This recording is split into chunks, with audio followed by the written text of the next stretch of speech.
Good morning, Sully. Yo, what's happening, man? Just right in the middle of this playoff football fever I got, man. I don't know what the cure for it is. I got the fever, and the cure is more cowbell. Good stuff, absolutely. Mark, Cole and I were talking heading into the last break about Thanksgiving dinner. What's your go-to side dish? My go-to side dish would probably go sweet potato casserole. Oh, Cole said the green bean casserole. Yeah, I don't mind that, but I'll tell you the real go-to here for all of our South Jersey listeners. In Virginia, we have Virginia ham, which is salted. So we do turkey and Virginia ham, which we call country ham. And the salted country ham, for those of you who like prosciutto, it's like that, but it's saltier. So it's great. It just gets your blood pressure up, and that kind of balances out the turkey, the tiredness of the turkey. So you're a yam guy? Yes, I am. I mean, I hate to give you that pun on a Saturday morning, but yeah. Why not, man? We like puns on Saturday mornings. What better time to have them, honestly. Now, what's your dress code? Do you go sweater vest, or do you go more casual? Dress code's kind of casual. We usually have my sisters, my dear sisters and my brother have kids, and we get together at my mom's house back home, and so the kids are all wearing jeans and stuff. So it's pretty casual. It's not too much of a formal affair. It's more like, hey, everybody, just grab the nearest piece of furniture and hang on. Let's see if we can make it through this. You got to have the sweatshirt in hand just in case a backyard football game breaks out, right? Oh, yeah. Yeah, the kids always run routes, and we heave it as far as we can. Let them keep running. So what's your impression on last night? Obviously some great games throughout South Jersey, and we've got some real heavyweight matchups coming up in the state finals. Yeah, we do. I saw Lenape defeat Highland in a game that they won 28-6, and I don't want to say it wasn't that close, but really it wasn't. I mean, Lenape scored a couple early on, and they were up 21-0 at the break. The game was essentially over. Highland played without, for the most part, their top running back, and that's no excuse. Lenape was just dominant. I was very impressed with them. Their quarterback, Matt LaJoy, is only 5'7", but the kid makes plays, and he runs that offense so well. I was very impressed with the Indians. And I think the other thing that stood out is 2 weeks ago, I saw West Deptford and Collingswood play. And it was basically a one-possession game for most of the second half, or at least late in the second half. And last night, West Deptford just put the screws to them with 30-0. So West Deptford, I mean, this team has been on a mission from day one. I know you're anxiously awaiting to see if Cedar Creek will top Willingboro. But if we get that rematch of last year with Cedar Creek and West Deptford, the Eagles are just mighty good.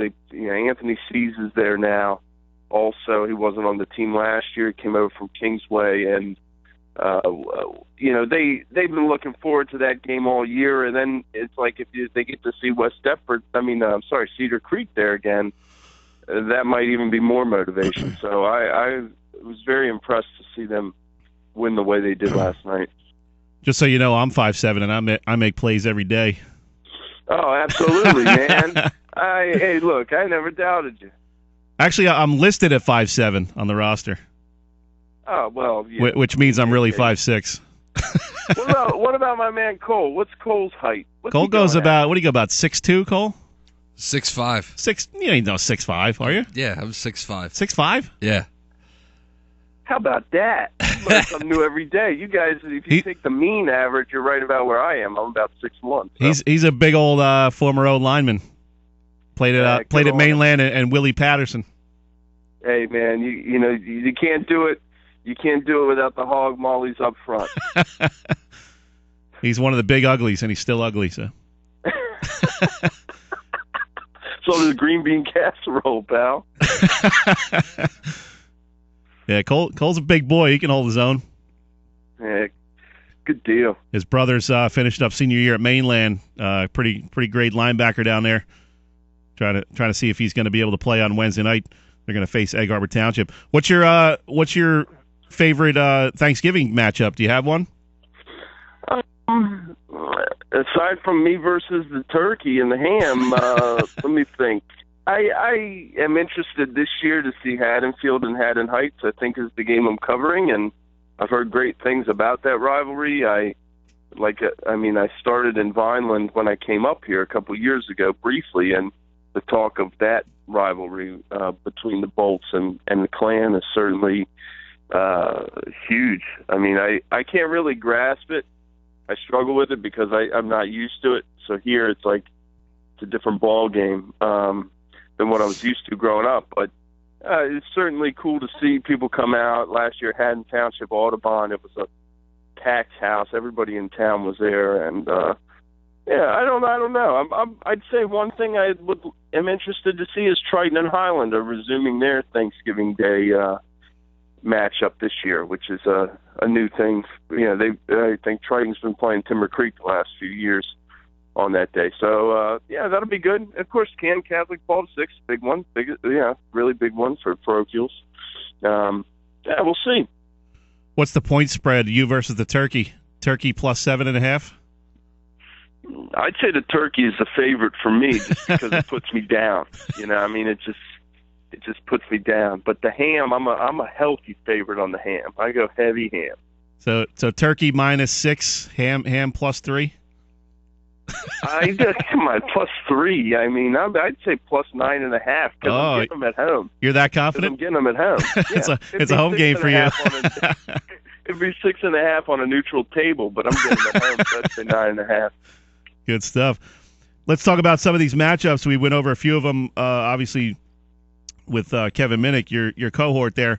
What's the most intriguing matchup for you when you look at some of these public school finals?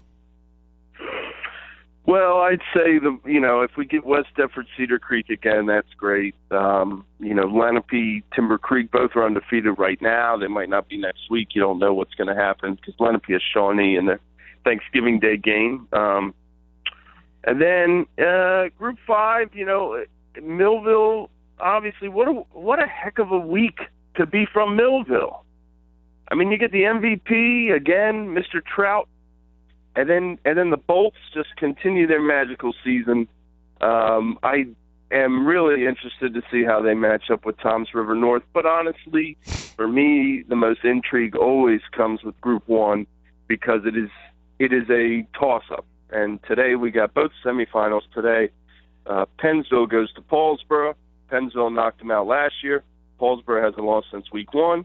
And Jonathan Taylor, who might be the best player in South Jersey, who's going to Wisconsin at running back for Salem, he's about 500 yards away from being the leading single-season rusher in South Jersey history. He's going to Woodbury, and Woodbury's had a great season too. So I'll be at the Woodbury game, and Kevin will be at Paulsboro. So I'm interested to see that championship game, whoever it is, Salem, Paulsboro, Pennsville, Woodbury, whoever it is. It'll be it'll always be a tight game in Group 1. Yeah, we mistakenly haven't even mentioned Mike Trout winning the American League MVP, and you mentioned Millville just a second ago. How impressed are you with this guy? I mean, he's been in the league 5 years. He's finished first or second in the MVP voting all 5 years. That's incredible. Well, Mike Trout, he's pretty good at baseball. I mean, I'm no expert. I'm just a sports writer, but he can hit the ball and he can catch it, and he can do both of them probably better than anybody else. And wins above replacement and all these interesting stats. I don't really get too deep into that, but I just like to watch the game and watching Mike Trout. He is one of those guys that when you're walking by him with your plate of food and you're going to the kitchen and you hear Mike Trout's coming up, you stop, you stand, you turn, you watch.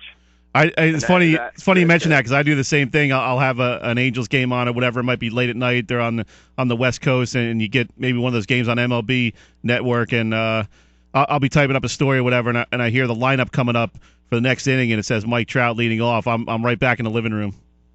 That's right. And even if it's 1 a.m. in the 7th inning, which for us is probably normal time to be awake, but most people it's not. But you hear it, hey, I got to stay awake to see Mike hit, and the kid's unbelievable, and I can't emphasize it enough.